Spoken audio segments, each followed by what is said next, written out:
Shalom, Bapak Ibu Saudara yang terkasih dalam Tuhan. Kita bersyukur buat hari ini, hari yang diawali dengan hujan ya. Kalau di daerah Jimbaran hujan, mungkin di tempat-tempat lain juga ada yang hujan, ada yang tidak. Tetap kita bersyukur semua karena kemurahan Tuhan, karena kasih Tuhan. Kita membaca firman Tuhan dari Efesus pasal yang ketiga. Ya, salah satu bagian firman Tuhan yang akan kita renungkan bagaimana Rasul Paulus berdoa atau mendoakan jemaat di Efesus supaya mereka mengerti, memahami betapa Tuhan mengasihi mereka. Dan kasih Tuhan itu luar biasa ya, tidak bisa diukur panjang, lebar, tinggi, dan dalamnya. Jadi kita melihat di sini bahwa Tuhan itu sungguh-sungguh mengasihi umatnya. Di ayat 14 akan saya baca, 15 Bapak Ibu dan Saudara. Doa Paulus, itulah sebabnya aku sujud kepada Bapa, yang daripadanya segala turunan yang di dalam surga dan di atas bumi menerima namanya. Aku berdoa supaya ia menurut kekayaan kemuliaannya menguatkan dan meneguhkan kamu oleh rohnya di dalam batinmu, Sehingga oleh imanmu Kristus diam di dalam hatimu, dan kamu berakar serta berdasar di dalam kasih. Aku berdoa supaya kamu bersama-sama dengan segala orang kudus dapat memahami betapa lebarnya dan panjangnya dan tingginya dan dalamnya kasih Kristus, Dan dapat mengenal kasih itu sekalipun ia melampaui segala pengetahuan. Aku berdoa supaya kamu dipenuhi di dalam seluruh kepenuhan Allah. Bagi dialah yang dapat melakukan jauh lebih banyak daripada yang kita doakan atau pikirkan, seperti yang ternyata dari kuasa yang bekerja di dalam kita.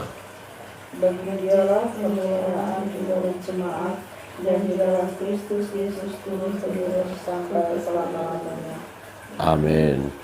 Puji Tuhan, demikian pembacaan firman Tuhan. Bapak Ibu Saudara, menarik sekali kita lihat di sini bahwa hamba Allah ini, Rasul Paulus, berdoa atau mendoakan jemaat di Efesus supaya mereka sungguh mengenal siapa Allah.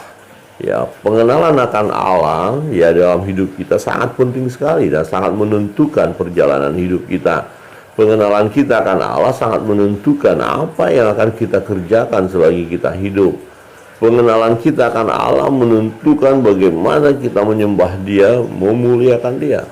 Pengenalan kita akan Allah membuat kita bisa tenang menghadapi segala tantangan pergumulan yang ada. Jadi betapa pentingnya kita mengenal Allah dalam hidup ini. Dan kita bersyukur tidak hanya sebatas berkata aku sudah percaya Tuhan, aku mengikut Allah, tapi tidak mengenal Allah. Ya. Jadi kita yang benar adalah kita mengikut Dia karena kita kenal Dia, karena kita tahu siapa Dia. Dia adalah Tuhan, Allah yang Maha Kasih. Ya, dan kasihnya itu telah Dia limpahkan kepada kita. Ya, Dia berikan kasihnya itu kepada kita. Nah, memang untuk memikirkan, memahami secara luas, secara memahami Allah secara utuh keseluruhannya kita nggak sanggup ya. Karena kasih Allah itu sungguh luar biasa. Tetapi di sini menarik ya, dikatakan bahwa pengenalan kita akan Dia sangat penting dalam hidup ini. Di ayat berikut, ayat 18 berbunyi demikian. Aku berdoa supaya kamu bersama-sama dengan segala orang kudus dapat memahami betapa lebarnya dan panjangnya dan tingginya dan dalamnya kasih Kristus, dan dapat mengenal kasih itu sekalipun dia melampaui segala pengetahuan. Aku berdoa supaya kamu dipenuhi di dalam seluruh kepenuhan Allah. Jadi betapa dalamnya, lebarnya, tingginya kasih Tuhan ya. Secara manusia kita sulit memahami ya. secara manusia. Ya, kasih yang seperti ini yang luar biasa. Nah, tetapi kita lihat di sana bahwa ya sekalipun dikatakan sekalipun ia melampaui segala pengetahuan, ya kita dapat mengenal dia, kita dapat mengerti tentang dia, tentang kasih itu. Nah, untuk itu hamba Allah ini berdoa, ya berdoa kepada Bapa supaya Bapa mengaruniakan ya hikmat atau pengetahuan kepada setiap orang yang bergaul karib dengan dia, yang merenungkan firman Allah, yang mendengar suara Tuhan, atau yang mengikut jalan Tuhan. Dia akan mengerti, ya dia akan memahami, dan dia akan berkata, betul, sungguh luar biasa kasih Tuhan.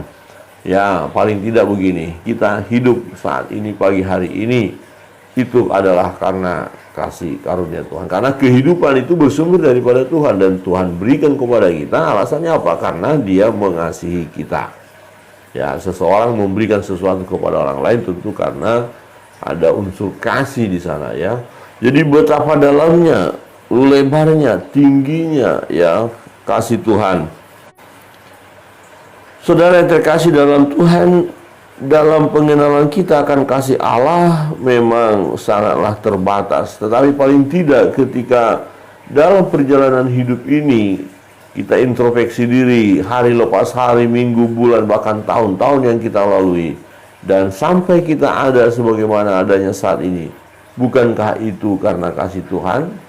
Waktu kita menghadapi tantangan, pergumulan, beban berat yang luar biasa, kemudian kita lepas keluar dari masalah, dari pergumulan itu, bukankah itu karena kasih Tuhan? Ya, kalau kita melihat perjalanan hidup kita adalah memang kita hidup oleh karena kasih Tuhan.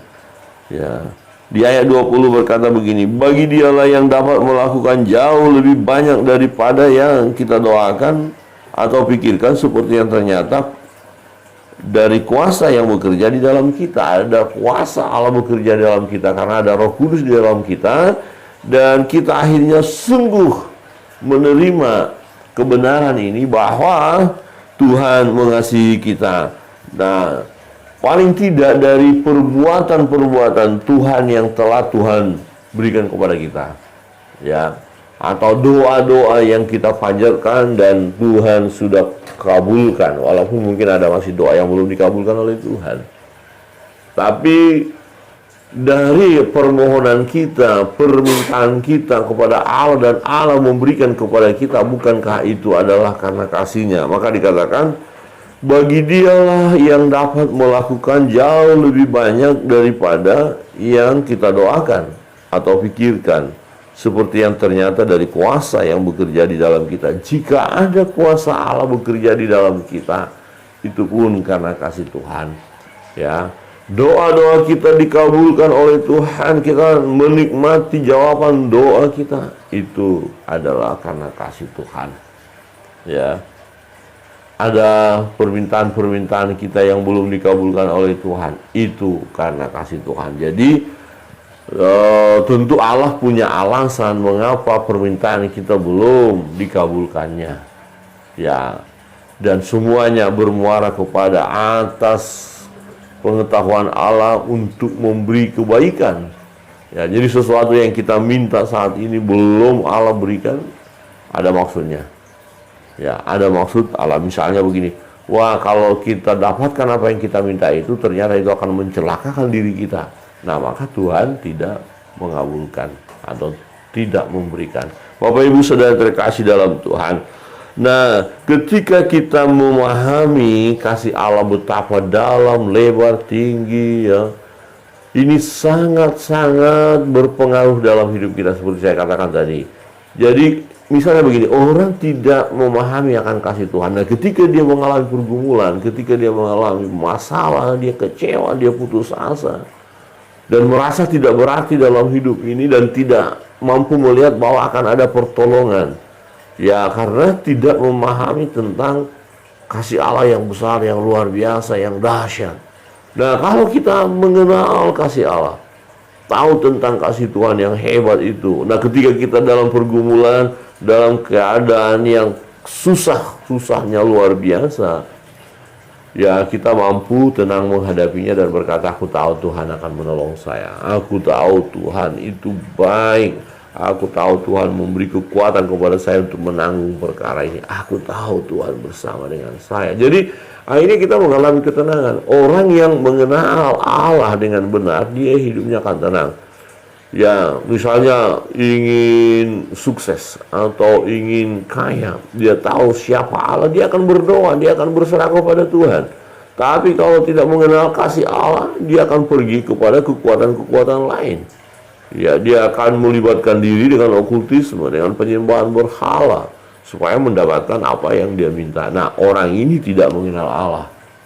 Ya, kalau orang yang sudah mengenal Allah, mengenal kasih Allah yang besar itu, dia tidak akan pergi ya ke tempat-tempat penyembahan berhala. Dia akan bertahan untuk terus berdoa, berserah kepada Tuhan dengan satu keyakinan bahwa Tuhan memberikan yang terbaik bagi kita, ya memberikan yang terbaik. Bagi dialah yang dapat melakukan jauh lebih banyak daripada apa yang kita doakan. Kita doakan berapa banyak, lebih dari situ dia sanggup lakukan. Nah, kalau kita paham tentang ini, kita imani dan kita sungguh percaya, wow, kita akan tenang, Bapak Ibu Saudara yang terkasih dalam Tuhan. Sekali lagi, bukan berarti tidak ada masalah, ya, bukan berarti tidak ada tantangan. Ada saja tantangan, ada masalah, ada pergumulan, tetapi kita mampu tenang menghadapinya. Pertanyaan bagi kita, Bapak Ibu Saudara yang terkasih dalam Tuhan, adakah Bapak Ibu sudah mengenal akan kasih Tuhan? Ya, apakah Bapak Ibu sudah tahu benar bahwa Tuhan mengasihi saudara? Ya, demi kasihnya Ia berikan putranya yang tunggal mati di kayu salib. Nah, bagaimana mungkin oleh karena pergumulan-pergumulan hari lepas hari, hanya makan dan minum, kemudian kita meninggalkan Tuhan? Ya, tidak mungkin hal itu terjadi jikalau kita mengenal Tuhan. Nah, kemudian ada yang bertanya, bagaimana Pak Pendeta kalau ternyata itu dulu dia mengenal kasih Tuhan, percaya, sekarang sudah meninggalkan jalan Tuhan, itu bagaimana dong? Ya, dan saya mau berkata, sesungguhnya dia belum mengenal Tuhan. Ya, ikut-ikut, iya, ikut-ikutan, tapi dia belum mengenal. Kalau mengenal, tidak akan dia lakukan. Dia akan berserah penuh kepada Tuhan dan menantikan ya karya Allah, menantikan Tuhan bekerja.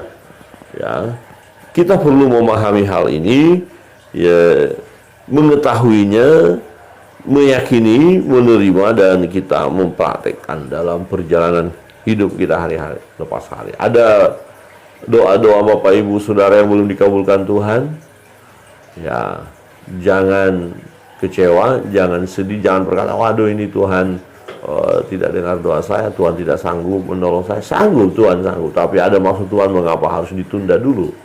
Nah, itu kedaulatan Allah. Ya, mungkin juga Tuhan berkata, cukup kasih karuniaku bagimu. Jadi permintaan yang satu itu tidak Tuhan kasih. Nah, apa respon kita kalau seperti itu? Sama seperti respon Rasul Paulus, ya. Bersyukur dalam kelemahan, ya, dikatakan kuasamu nyata dalam hidupku, dalam kelemahanku. Jadi kita lemah. Di saat kita lemah, kita menyadari kelemahan kita, maka di situ kita menyadari ada Tuhan yang Maha Kuasa yang menyertai kita. Amin. Ya, jadi pahamilah tentang Tuhan, pahamilah kasih Allah. Ya, luar biasa, sangat sedih sekali kalau akhirnya ada orang-orang yang hanya karena masalah sepele saja meninggalkan jalan Tuhan. Sakit hati, tersinggung, kemudian tidak lagi menyembah Allah. Ya, bagaimana mungkin hanya masalah-masalah kecil? Kalau orang mengenal kasih Allah, taruhannya Bapak Ibu adalah siap mati, dipenggal pun kepala siap, dan tidak akan menyangkal Tuhan, tidak akan menyangkal Yesus. Kenapa? Karena mengenal kasih Allah betapa dalam, lebar, tinggi, wah, luar biasa. Betapa luas kasih Allah itu. Nah, Allah yang sangat mengasihi kita, bagaimana mungkin ya kita tidak mengasihi Dia? Bagaimana mungkin kita meninggalkan Dia? Bagaimana mungkin kita berkhianat Kalau kita tidak sungguh-sungguh mengasihi Tuhan, atau bahkan kita mengasihi yang lain yang bukan daripada Tuhan, itu namanya kita sudah berkhianat, ya. Saudara yang terkasih dalam Tuhan, mari dengan memahami kasih Allah yang sungguh luar biasa. Ya, memang dikatakan sulit kita mengenal secara manusia, ya, karena melampaui segala pengetahuan, ya. Pengetahuan kita tidak cukup kuat untuk mengerti akan kasih Tuhan, ya. Tetapi yang terpenting bagi kita adalah kita punya iman, punya keyakinan kita ada sebagaimana ada saat ini karena kasih Tuhan. Perjalanan hidup kita hari lepas hari harus kita sandarkan kepada kasih Tuhan, ya. Tuhan mengasihi kita, Tuhan mengasihi kita, ya. Karena Tuhan mengasihi kita, Dia tentu memberi yang terbaik bagi kita. Kiranya kebenaran firman Tuhan ini menolong kita. Mari pengenalan kita akan Allah terus kita tingkatkan. Kita terus memahami sungguh kasih Allah itu sungguh luar biasa, ya. Tidak bisa kita ukur. Lebar, tinggi, panjang, dalamnya kita tidak bisa ukur. Terima kasih Tuhan dengan penuh sukacita dan tetaplah setia mengikut Kristus. Apapun tantangan, apapun, ya, pergumulan yang kita hadapi, sebab ketika kita tetap setia kepada Dia, Dia memberi yang terbaik bagi kita. Kita akan naikkan doa-doa kita. Sebelumnya kita naikkan satu pujian.